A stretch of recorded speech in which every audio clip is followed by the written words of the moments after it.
అధికారంలో ఉన్నప్పుడు ఏది బయటకు రాదని, పవర్ లేనప్పుడే అసలు రూపం బయటపడుతుందన్నారు బీజేపీ ఎమ్మెల్యే ఏలేటి మహేశ్వర్ రెడ్డి. ఆస్తులు పదవుల పంపకాలే కవిత ఆవేదనకు కారణమన్నారు.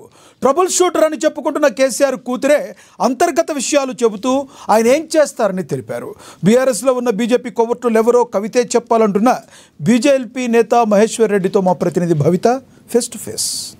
రాష్ట్ర రాజకీయాల్లో కవిత ఎపిసోడ్ ఒక టీవీ సీరియల్ ని తలపిస్తుంది. రోజుకో అంశం తెరపైకి వస్తూ నెక్స్ట్ ఏంటా అనే సస్పెన్స్ అయితే కొనసాగుతుంది. ప్రస్తుతం ఇదే అంశంపై మనతో మాట్లాడడానికి BJP floor leader Eleti Maheshwar Reddy గారు ఉన్నారు. సార్ చెప్పండి, మీరే గతంలో కవిత లేఖ రాసింది తండ్రికి, అది మరో వారం రోజుల్లో బయటకు వస్తుంది, లేకపోతే నేనే బయట పెడతాను ఒక కామెంట్ చేశారు. దాంతో పాటు మంత్ ఎండింగ్ లో కేటీఆర్ ఒక టూర్ వెళ్తున్నారు. ఆ టూర్ వెళ్ళిన సందర్భంలో మరొక హాట్ టాపిక్ బయటకు వస్తుందని చెప్పారు. దానికి తోడుగానే ఈరోజు అంటే మీరు చెప్పింది హరీష్ రావుని అంశం సంబంధించి చెప్పారు, కానీ ఈరోజు కవిత అంశం మరొకసారి చిట్ చాట్ లో తెరపైకి వచ్చింది. ఎట్లా చూస్తారు సార్?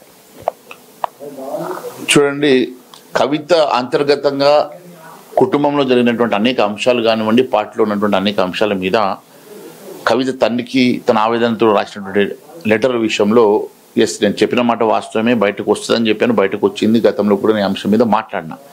ఈరోజు కూడా నేను అదే చెప్తా ఉన్నాను. మీరు కవిత లెటర్ అంశంలో చాలా స్పష్టంగా మా ఆవేదన చెప్తా ఉన్నది.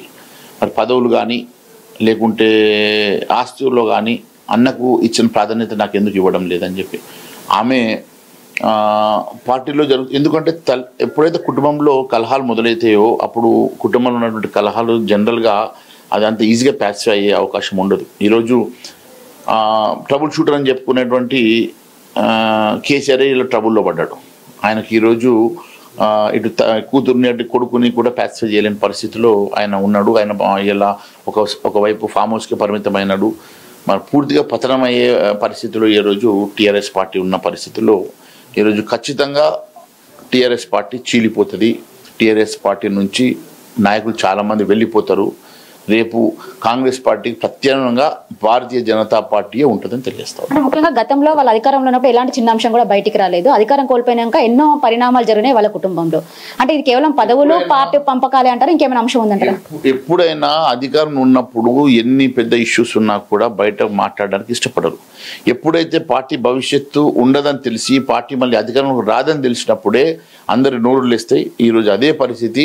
టీఆర్ఎస్ పార్టీ పూర్తిగా పతనమైంది కాబట్టి టీఆర్ఎస్ పార్టీ మళ్ళీ అధికారానికి వచ్చే అవకాశం లేదు కాబట్టి ఒకరొకరుగా ఈరోజు బయటకు వస్తున్నారు. గతంలో వారికి జరిగినటువంటి అనేకమైన అవమానాలు ఇవాళ బయట చెప్తా ఉన్నారు. ఇంకా చాలామంది గతంలో వారికి జరిగిన అవమానాలను బయట చెప్తారు. అనేకమైనటువంటి ఇంకా అంశాలు బయటకు వస్తాయి. ఖచ్చితంగా రేపు ఇలా బీఆర్ఎస్ 1గా జీలుతుందా, 2గా జీలుతుందా, 3గా జీలుతుందా, ఖచ్చితంగా టీఆర్ఎస్ అనే పార్టీ చీలిక దశగా పతనం దిశగా ప్రయాణిస్తుంది. అంటే ముఖ్యంగా ఎన్నో లేఖలు రాశాను నేను, ఏ లేఖ బయటికి రాలేదు, ఈ లేఖనే ఎందుకు బయటకు వచ్చింది, ఎవరు బయట పెట్టారో చెప్పాలి, కేసీఆర్ చుట్టూ దయ్యాలు కోవట్లు ఉన్నారంటారు, ఎవరంటారు సార్ మీరు? ఇక ఆమెనే చెప్పాలి, దయ్యాలు భూతాల సంగతి తినేది చెప్తాను. కానీ అంటే ఇప్పుడు మీరు లేఖ రాసింది బయటకు వచ్చిన విషయం వాస్తవమే మీరు చెప్పారు. నెక్స్ట్ ఎపిసోడ్ ఏం జరగబోతుంది అంటారు?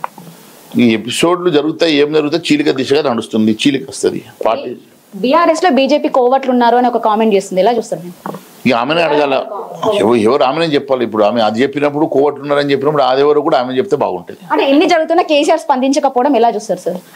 ఇక ఆయన ఇబ్బందులు ఉన్నాడు. ట్రబుల్ షూటరే ట్రబుల్లో పడ్డాడు, ఏముంటుంది? ఏం జరిగినా అంటే కోవట్లు ఎవరనేది కవితనే చెప్పాల్సినటువంటి అంశం అని చెప్పేసి ఏలేటి మహేశ్వర్ రెడ్డి చెప్తున్నారు. కేసీఆర్ ఇప్పటికే ట్రబుల్ షూటర్ అయినట్టు ఎన్ని ట్రబుల్స్ వచ్చిన తర్వాత కేసీఆర్ ఎలా స్పందిస్తారని చెప్పేసి అంశం కూడా తెరపైకి తెస్తున్నారు. కెమెరా పర్సన్ చారితో భవిత, NN న్యూస్, హైదరాబాద్.